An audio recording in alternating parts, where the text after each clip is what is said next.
on the trailer, calling it saying you grew up in a trailer. It was a trailer. So I was single wide trailer. You need to be careful what you say. Green, yeah. Well, wouldn't a mobile home be a demotion from a trailer? No. Trailer is what you.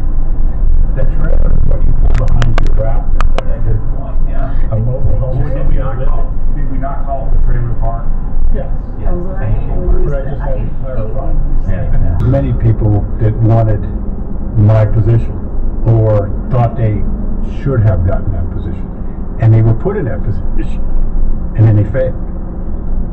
And everybody knew that, I mean, from my perspective anyhow, everybody knew that I should have had that position. I didn't go after it, I didn't request it, but then the person that took that position couldn't understand why nobody would listen to what he would say.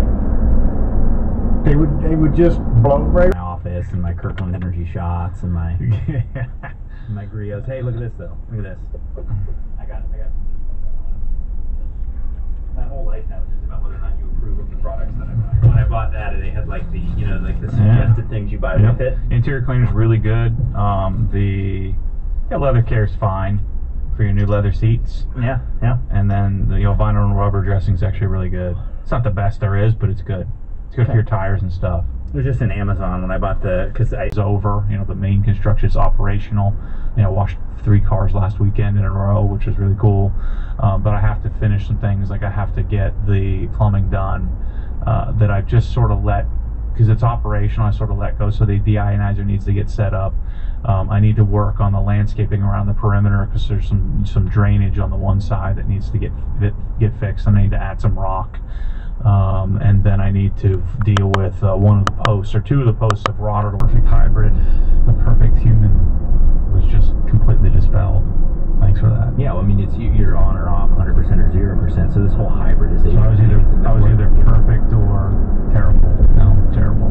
Thanks. Well, by your own definition, by my definition, perfect. Because I'm a nerd. I'm a nerd kind of guy. But jocks are the ones that people. It's easy for them to understand. You can understand what a jock's motivation fairly easily. Like it's here is that if you want to be a successful car guy and wealth manager, then you don't need to be right, except when you just are.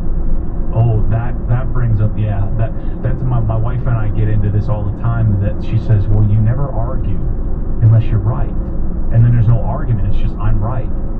Because I won't argue if I don't know that I'm right, because it's not an argument, it's just, this is the answer. There's no question. Why are you even questioning that? Serving people and doing things, you're taking care of your family and all that, but at the core of who we are as human beings, we pursue things that we enjoy. Well, because here's the first thought that entered my mind when I'm like, I really would like to drive my GT3. I just want to drive it down through the, through Claremont, and I know I'm going to sort of near Celebration, which is in South Orlando.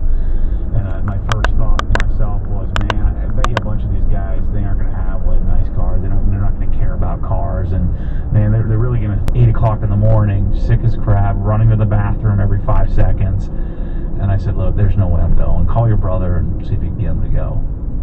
And so I just came to, I said, there's no way. I don't want to do this to myself. So she called him. He said, yeah, absolutely. So then she called the airline and attempted to switch passenger. Well, apparently you can't do that. He said, no, you can't. You just forfeit this ticket. There's nothing you can do.